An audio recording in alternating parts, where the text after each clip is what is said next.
আমি জানি ফিলিস্তিন ইনশাআল্লাহ বিজয়ী হবে, তবে গরু ছাগলরা বিজয় করবে না। গরু ছাগলরা বিজয় করবে না, বেনামাজি সম্প্রদায় বিজয় করবে না, কোরআন তেলাওয়াত করতে জানে না এমন সম্প্রদায়টাকে বিজয় করবে না। যে মা বাপ তার ছেলে সন্তানকে কোরআন শিখায় না এমন বাপেরা যায় বিজয় করবে না।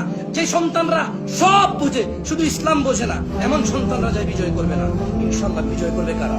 ইসলামের বীর পুরুষরা, যারা সালাত হেফাজত করে, যাকাত হেফাজত করে, স্ত্রী সন্তানের হেফাজত করে, যারা তাদের স্ত্রীদের উপর নির্যাতন করে না, যারা কোনো মানুষের উপর নির্যাতন করে না, যারা আমার চেয়ে অনেক বেশি উন্নত, আমার চেয়ে অনেক বেশি সাহসী, যারা গরু ছাগল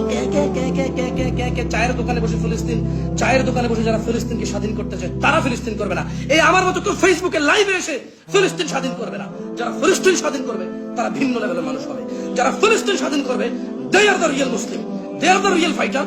তারা হবে অন্যায়ের বিরুদ্ধে সত্য মুজাহিদ। আমার মতো গরু ছাগল করবে না।